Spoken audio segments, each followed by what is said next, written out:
Have you ever met someone just once, so briefly that you forgot the color of their coat or the shape of their smile, but something about that moment stayed with you forever? What if a stranger's silent gesture followed you like a whisper through the years, only to call your name when you least expected it? This is the story of a man who received kindness when he didn't know he needed a tanhao. Years later, he finally found the name that had been hidden in his memory all along. Before we begin, don't forget to like this video and subscribe to our channel. Kindness stories where real emotions speak louder than words. Now lean in. You don't want to miss what happens next. It was 7:41 a.m. on a Monday in late February, the kind of morning that tastes like unfinished dreams and reheated thoughts. Daniel Wright stood in line at a corner cafe, jacket still damp from the sleet, a single glove missing from his left pocket. He was 35, divorced, and in the kind of quiet crisis that didn't look like a crisis at all. His co-workers would have described him as polite, dependable. He never missed a deadline, never raised his voice. But inside, Daniel was sinking slowly, invisibly, like a stone dropped in a frozen lake. He hadn't slept much the night before. The rent had gone up again. His car was threatening transmission failure. And last week his ex-wife casually mentioned that their 9-year-old daughter, Ellie, had started calling her new boyfriend, Dad. When no one corrected her, Daniel rubbed his temples as the barista called out names in cheerful bursts. 1 iced matcha for Haley, medium cappuccino for Josh. When it was finally his turn, he ordered black coffee, no room for cream. Just like his thoughts, and reached for his wallet. But the cashier paused. "Oh, it's already been paid." For Daniel blinked. "I'm sorry." The cashier smiled and nodded toward the far corner. "She paid for it, said to wish you a good day." He turned, confused. There was a woman seated by the window, nursing her own drink, head tilted down toward a paperback novel. She didn't look up, she didn't wave, and when their eyes finally met for a second, she just gave a soft smile and returned to her book, as if it had been nothing at all. Daniel wanted to say thank you. Maybe ask her name, maybe just ask why. But in the awkward shuffle of customers and caffeine, the moment passed. By the time he stepped back with his coffee, she was gone. He stood there for a few seconds longer than necessary, like the question had routed his feet to the tiles. Then he left. He told himself it was no big deal. People do nice things all the time. Random acts of kindness, right? Pay it forward. But the warmth of the coffee lingered in his hands longer than it should have, and her face, quiet, kind, unreadable, stayed in his memory like the chorus of a forgotten song. He didn't know her name, and by noon he'd almost convinced himself that the moment didn't matter. 2 years passed. Life, as it does, moved without permission. Daniel changed jobs. Ellie grew taller. The car gave out and he bought a used one with a dent in the passenger door. His hair thinned. His hope, at times, did too. He tried online dating, but most conversations fizzled after a few polite exchanges. His world stayed small, like a room with just enough furniture to move around, but never enough to feel full. But that morning at the cafe never completely disappeared. Sometimes, when things were particularly heavy, when his paycheck vanished in bills, or when Ellie asked why Mommy's house had nicer things, Daniel would find himself at that same cafe. Not because he expected to see her again, but because it felt like standing in a memory that had once been kind to him. He never told anyone about it. Not even Ellie. It felt private, sacred, somehow, like a thread pulled from a sweater that could unravel everything if tugged too hard. Then came the morning that would change everything. It was a Wednesday in early spring. The sun was indecisive, breaking through the clouds just long enough to lie. Daniel had taken the day off work to visit a friend in the hospital. Not a close friend, more like an old high school buddy who had messaged him out of the blue. Stage 2, the message read. Figured I'd reach out before stage 3. Daniel brought flowers. He always brought flowers, even when he wasn't sure if they were appropriate. The hospital smelled like lemon cleaner and quiet grief. The elevators were slow. Everything felt wrapped in a kind of hush that made footsteps sound louder. He checked in at the nurse's station, asked for the room number. The nurse, a young man with a tired smile, scanned the list. Room 412, end of the hall, just follow the signs. Daniel nodded and began the walk. But as he turned the last corner, something stopped him cold.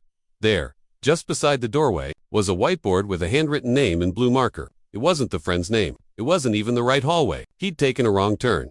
But the name on that whiteboard, it stole the breath from his chest. It read, Patient, Harper L. Quinn. He didn't know why it hit him so hard. He'd never asked for her name, and yet, in that instant, something told him it was her. Maybe it was the way the name looked, the rhythm of it, the memory it stirred. Harper, Harper, it echoed in his chest, like a word he'd been trying to remember for years. He stood there, frozen, staring at the door like it held a ghost. Then, slowly, he took a step forward and glanced through the small glass panel. She was there. Older now, paler, her dark hair tied loosely at the back, her face turned slightly toward the window, eyes closed, with an IV taped to her wrist, and a quiet stillness in her posture. that made the world feel too loud. Daniel didn't go in. He didn't know if he had the right to. He just stood there for a while, staring through the glass, heart stuttering, as if the universe had just whispered her name after years of silence. Eventually, a nurse passed and asked if he was okay. Daniel nodded, stepped back, and quietly asked about the patient. "She's been here a few days," the nurse said, "in and out. Lung complications, but she's stable now." Daniel nodded, thanked her. Then he turned and walked away. He never visited his friend that day. Instead, he sat in the hospital cafe with a paper cup of stale coffee, staring at the lid like it might spell something out for him. Harper, Harper L. Quinn. He whispered it once, just to see how it felt in his mouth. And then, without knowing why, he wrote a note. "Hi, you probably don't remember me.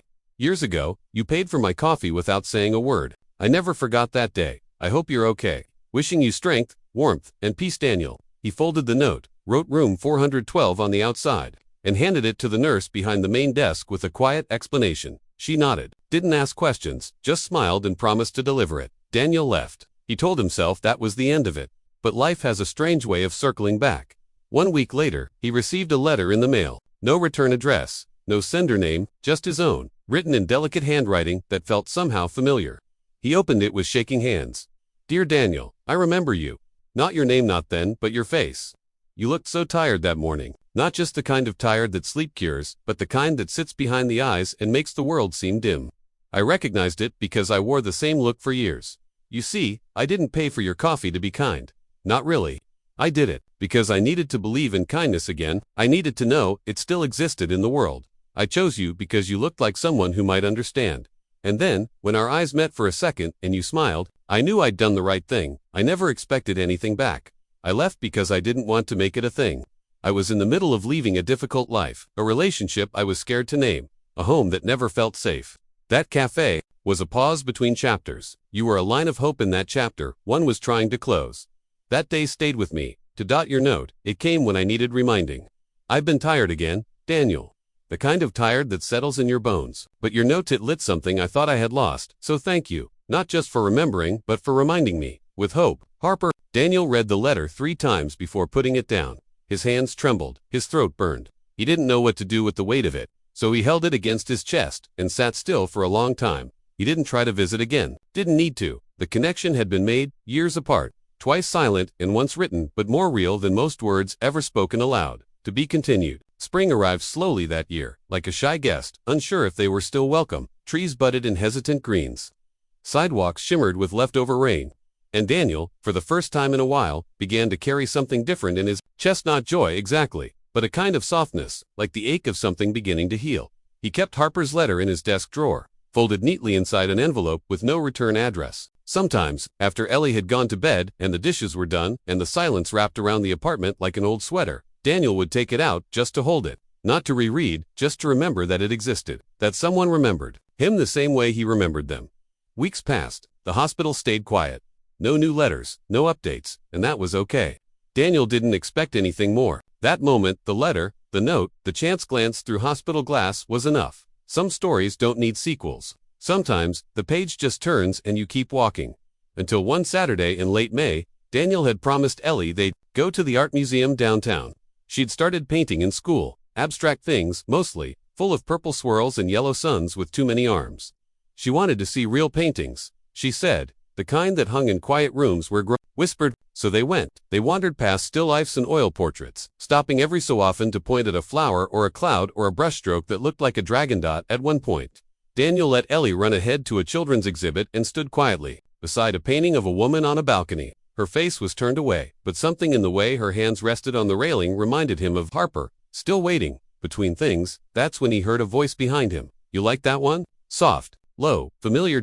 He turned. She was standing 3 feet away, hair shorter now, falling just past her shoulders, a light cardigan over a blue dress. She looked healthier than before, less pale, though there was still a tiredness behind her eyes that time hadn't completely erased. Harper, he said, the name catching in his throat. She smiled. Small and real Daniel. Neither of them moved at first, like the air between them was still deciding what kind of moment this was going to be. Then she stepped forward and said, I wasn't sure if it was really you. It's me, he said, quietly, it's really me. They sat on a bench near the lobby cafe, paper cups between their palms again. Only this time the coffee was warm and the silence wasn't heavy. I got your note, she said. You probably guessed. He nodded. And I got your letter. Harper looked down into her cup. I didn't know if I should have sent it. I'm glad you did. A beat passed. The hum of the museum drifted around them, distant footsteps, the soft whoosh of sliding doors, a child's giggle echoing down the hall. I wasn't sure I'd ever see you again, she said. Neither did I. But then, life, he smiled. Yay, life. She told him she was recovering slowly, that the lung issue wasn't going to kill her, but it was a wake-up call, that she'd moved into a small apartment across town, that she was thinking of going back to school. He told her about Ellie, about how she wanted to be an artist one week and a vet the next, about the car he still hadn't fixed properly, about how he still sometimes waited for someone to pay for his coffee, even though he always carried cash. Now they laughed softly at that. It wasn't loud, but it felt loud to him, in the best way. When it was time to go, Harper stood slowly, brushing a strand of hair behind her ear. I'm not very good at goodbyes, she said. You don't have to be, Daniel replied. She hesitated. Would it be okay if I wrote again sometime? He didn't answer right away. Instead, he reached into his pocket, pulled out a small slip of paper, and scribbled something. His number, his email. A second chance folded in two. He handed it to her. You don't have to write, he said. You can just call. She took it gently, looked at it like it was fragile. Okay, she whispered. Okay. And then she was gone. But this time, she left with a name. Summer bloomed, with surprising warmth that year. Ellie finished 4th grade with a certificate for most imaginative student. Daniel's office moved locations, and he got a window seat that looked out over a tiny park where people walked their dogs in the evening. Life wasn't perfect, but it no longer felt like a story stuck between chapters. And Harper, she did call. Not right away. But one evening in late July, as Daniel stood rinsing dishes in the kitchen, his phone buzzed. Unknown number. He almost didn't answer, but then he did, and her voice, soft and a little shaky, said, Hey, it's me. The conversation lasted 23 minutes. They talked about nothing and everything. About books, about how bad hospital food really is, about Ellie's obsession with star stickers, about how quiet kindness sometimes carries more weight than anything, shouted. They spoke again the next week, then the week after, then they started meeting in person, once for lunch, once for a walk through the botanical gardens, once for no reason at all. It wasn't a romance. Not yet, maybe not ever, but it was something else, something slower, deeper, like rebuilding trust with the world, one brick at a time. Harper met Ellie one afternoon at a bookstore event. They'd gone to see a local author who wrote children's stories about sea turtles. Ellie had asked too many questions during the Q&A, and Harper had laughed so hard she snorted. Ellie liked that. Later, as they walked to the car, Ellie asked, Is she your friend? Daniel paused. Yeah, he said. She's a good friend. Ellie nodded. She's nice. She has the same eyes as Grandma did when she told stories. All soft and shiny. Daniel didn't say anything to that, but his chest ached a little in the good way. Months passed. Autumn painted the trees in golden grief. Ellie started piano lessons. Daniel learned how to make risotto without burning it.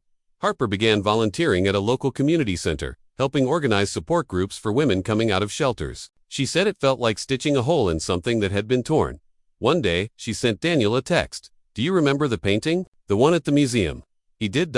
She said. I found a print of it. I want you to have it. The package arrived the next week. Along with the print was a small note.